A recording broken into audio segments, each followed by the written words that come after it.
everyone, and welcome back for another deep dive. Today, we are diving into AI-powered programming. And more specifically, we're going to be talking about a new code editor that I think you guys are going to love this. It's called Cursor.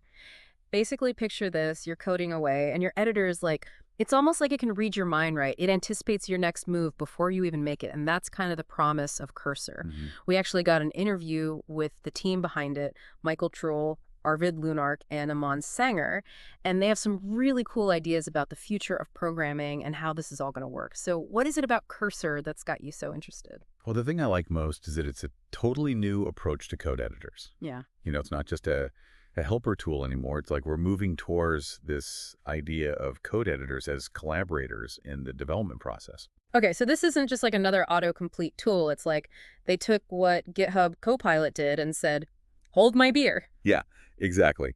And they're calling it Cursor. And it has these three main features: predictive code editing, incredible speed and efficiency, and something called custom AI models. They all kind of work together. Okay, so let's break these down a bit. What exactly is predictive code editing? Well, it's not just, like I said, suggesting the next line of code like you might be used to. It's more about understanding the intent behind the code. So for a good example, Cursor actually lets you navigate between different files and generate like entire code blocks with just a couple taps on the tab key. Wow, okay, so that sounds like a game changer, especially for really complex projects. But how does it manage to do all of that without slowing down? AI is powerful, but it's not exactly known for being lightweight. Yeah, and that's where those other two features I mentioned come in, the speed and efficiency. So Cursor uses something called speculative decoding and caching to make sure it's always one step ahead of you. Okay, I have to admit, those sound a little bit technical. Can you break those down for us, what's actually happening behind the scenes? Okay, so basically it's like preloading all the possible suggestions and actions based on what it thinks you're going to do next. Think of it like when you're writing an email and it starts suggesting the next few words or phrases. It's not always right, but when it is, it speeds things up. And that's basically what Cursor's doing, but with code. So it's learning as you code and using that to predict your next move. That's wild. So what about those custom AI models you mentioned earlier? What makes them different? Well, it's like this.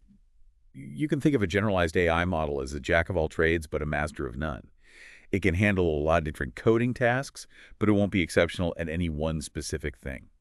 And that's where Cursor's custom AI models come in.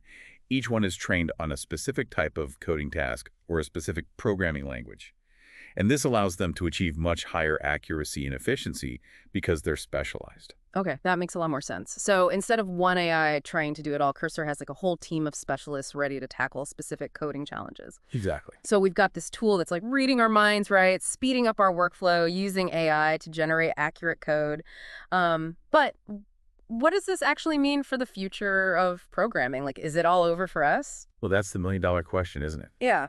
One of the things I'm most excited about is how this could potentially make it easier for people to learn to code. Yeah, that makes sense. Because right now it can be really daunting. But imagine a world where these AI tools are like built-in tutors. Right. They anticipate your questions, provide guidance, and make the whole thing less intimidating. That would be huge for getting more people involved in software development. Exactly. Mm. And for more experienced programmers, it could mean a huge boost in productivity. Imagine being able to just like offload all those tedious, repetitive tasks to your AI assistant, like writing boilerplate code refactoring, finding simple errors. It would free up so much time and energy to focus on the more creative stuff. So instead of replacing programmers, it's more like these AI tools will augment what humans can do. Exactly. It's like having a whole team of super efficient coding assistants Right. working alongside you, and you can tackle bigger projects, experiment more freely, and ultimately get things done faster. That all sounds amazing, but are there any downsides or challenges we should be thinking about? Oh, absolutely. No technology is perfect. One thing that comes to mind is making sure that these AI models are developed responsibly. Right. If they're primarily trained on code written by a certain demographic, for example, we could end up just perpetuating the same biases we already have in the tech industry. That's a really good point. So diversity in the teams building these tools and in the data sets is going to be super important. Absolutely. We don't want to accidentally create a future where AI is just reinforcing the same inequalities. Exactly. And as these tools become even more advanced, it also raises questions about accountability. Oh, yeah, like if a piece of AI-generated code malfunctions or has unintended consequences, who's to blame? Exactly. Is it the developer who used the tool?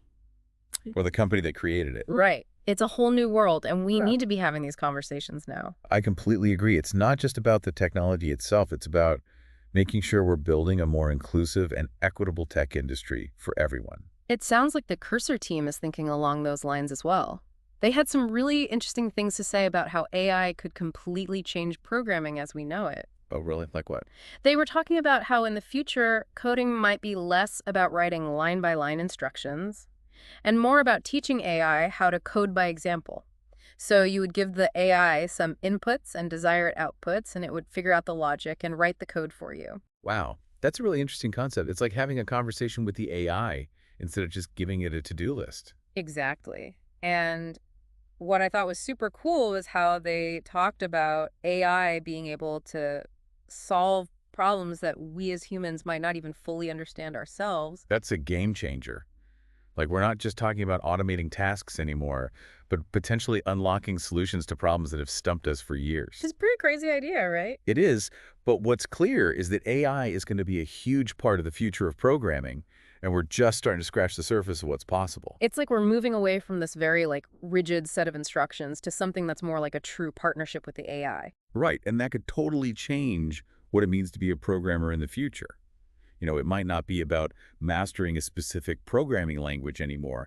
It might be more about understanding how to teach these AI systems and how to collaborate with them effectively. It's almost like the difference between being fluent in a language and being able to translate really complex ideas between languages. Exactly. It's a whole new way of thinking. So to kind of bring it all back around, it sounds like these AI-powered tools, especially Cursor, are giving us a glimpse into what the future of programming might look like. One where AI isn't just a helper, but an actual collaborator pushing the boundaries of what's possible. Absolutely. And I think the biggest takeaway here is that as we move into this new era of AI-assisted programming, we have to remember that these tools are only as good as the people who build them and the people who use them. That's a really good point. So we need to make sure that we're thinking about the ethical implications. Mm. We need to make sure that we're building things responsibly and inclusively so that this technology benefits everyone. Well said. And on that note, that wraps up our deep dive into the world of AI-powered programming. Huge thank you to the team behind Cursor for giving us a glimpse into the future of coding, and to all of you for listening. If you want to learn more about Cursor and the future of programming, we'll have some links in the show notes. Until next time, keep exploring, keep innovating, and we'll catch you on the next deep dive.